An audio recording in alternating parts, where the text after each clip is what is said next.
بسم اللہ الرحمن الرحیم۔ تمام سامعین و سامعات کو میری طرف سے السلام علیکم۔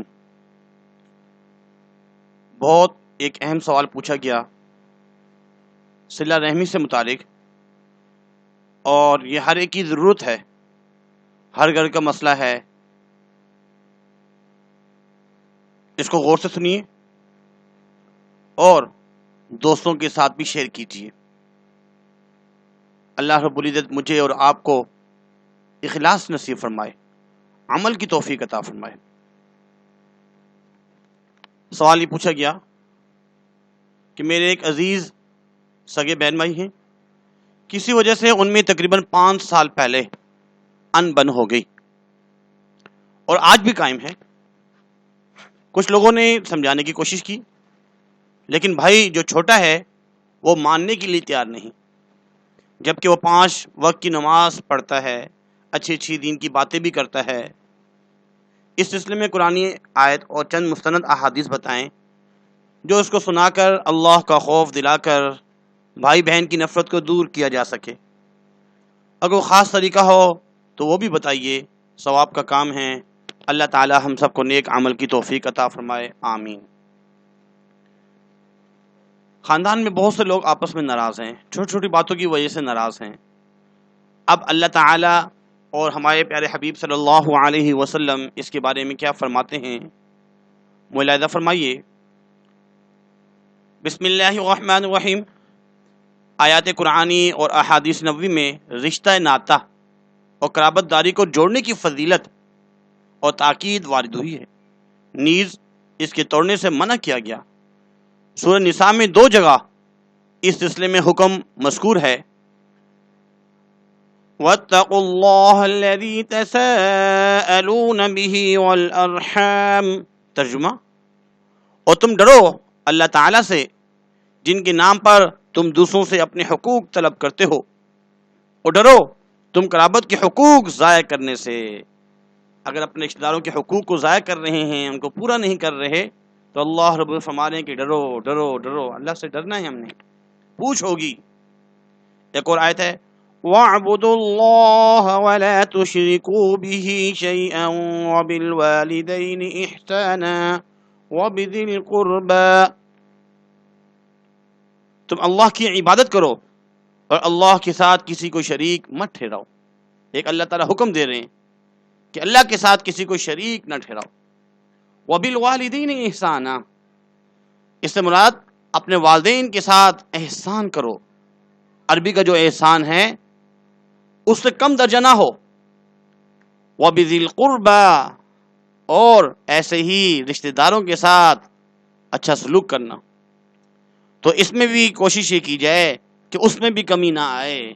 جیسے اللہ کے ساتھ کسی کو شریک نہیں ٹھہرا سکتے، والدین کی جو ان پر جو احسان کرنا ہے، ان کی جو بات ماننی ہے وہ 100% کرنی ہے، ایسے ہی وَبِذِي الْقُرْبَى، رشتہ داروں کے ساتھ 100% اچھا سلوک کرنا ہے۔ نیز ایک تیسری آیت ہے، إِنَّ اللَّهَ يَأْمُرُ بِالْعَدْلِ وَالْإِحْسَانِ وَإِيتَاءِ ذِي الْقُرْبَى، ترجمہ، اور اللہ تعالیٰ حکم فرماتے ہیں انصاف اور حسن سلوک کا اور رشتہ داروں کے حقوق ادا کرنے کا۔ جس طریقے سے اللہ تعالیٰ ہمیں حکم کر رہے ہیں کہ ہم انصاف کریں اور حسن سلوک کریں، احسان کریں، عدل کریں، ایسے ہی اللہ تعالیٰ حکم کرتے ہیں وَإِيتَاءِ ذِي الْقُرْبَى، کہ رشتہ داروں کے حقوق ادا کرنے کا۔ رشتہ داروں کے حقوق ہیں، بہت زیادہ حقوق ہیں رشتہ داروں کے، ان کے حقوق کو ادا کرنا۔ اس میں رشتہ داروں کی حسب استطاعت مالی اور جانی خدمت بھی داخل ہے، اور ان سے ملاقات اور خبر گیری بھی۔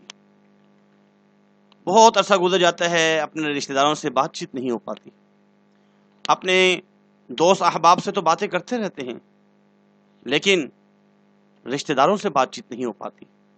کوشش کریں کہ ہفتے میں 1 دن جب موقع ملے اپنے رشتہ داروں سے بات چیت کریں۔ احادیث شریف میں بھی صلہ رحمی پر بڑا زور دیا گیا،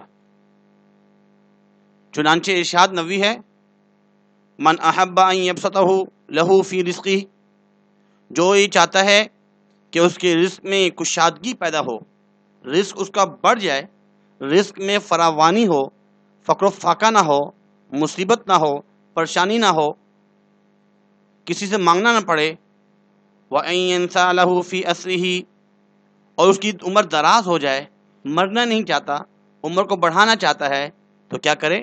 فَلْيَصِلْ رَحِمَهُ، صلہ رحمی کرے، صلہ رحمی، خاندان والوں کے ساتھ، رشتہ داروں کے ساتھ صلہ رحمی کرے، ہر ایک کے ساتھ صلہ رحمی، رشتہ داروں کے ساتھ صلہ رحمی۔ اس حدیث میں دو اہم فائدے معلوم ہوئے، آخرت کا ثواب تو ہے، دنیا میں بھی صلہ رحمی کا فائدہ یہ ہے کہ رزق کی تنگی دور ہوتی ہے، عمر میں برکت ہوتی ہے۔ اس کے مقابلے میں قطع رحمی کے حق میں جو شدید ترین وعیدیں روایت حدیث میں مذکور ہیں، اس کا اندازہ دو حدیثوں سے بخوبی ہو سکتا ہے۔ آپ صلی اللہ علیہ وسلم کا ارشاد ہے، لا يدخل الجنت قاطع، یعنی جو آدمی حقوق قرابت کی رعایت نہیں کرتا وہ جنت میں داخل نہیں ہوگا۔ دیکھیں ہمارے پیارے حبیب جو ہر وقت اس فکر میں ہیں، اور جب قیامت کے دن جب دوبارہ سور پھونکا جائے گا، قبر سے اٹھیں گے، یا ربی امتی امتی، یا ربی امتی امتی، اپنی امت کی فکر، دنیا سے جا رہے ہیں تو یہی اپنی امت کی فکر کہ میرے بعد میری امت کا کیا بنے گا۔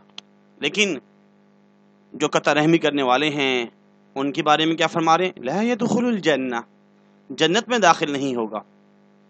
اس کے بعد ایک اور دوسری حدیث، لا تنزل الرحمت علی قوم فیہ قاطع الرحمہ، یعنی اس قوم پر اللہ تعالیٰ کی رحمت نہیں اترے گی جس میں کوئی قطع رحمی کرنے والا موجود ہو۔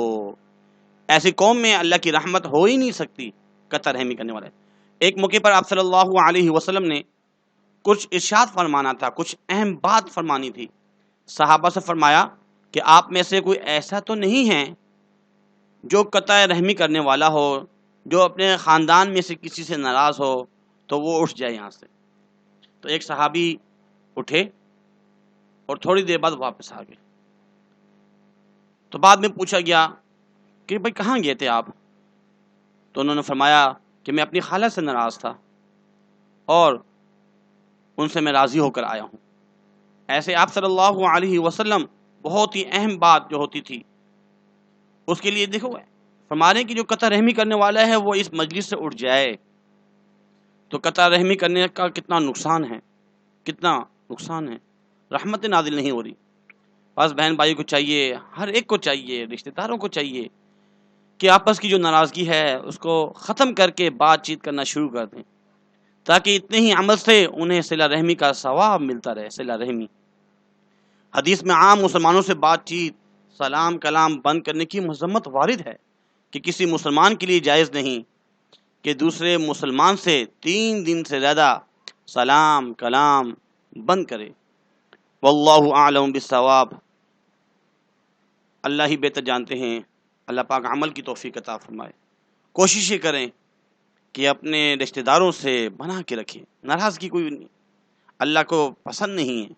عاجزی انکساری ہو، معاف کرنا سیکھیں، معاف جیسا ہم چاہتے ہیں اللہ تعالیٰ ہمارے گناہوں کو معاف فرمائے، ایسے ہم بھی ہر ایک کو معاف کرنے والے، ہر ایک کو معاف کریں۔ اللہ سے دعا گو ہے اللہ پاک عمل کی توفیق عطا فرمائے، آمین۔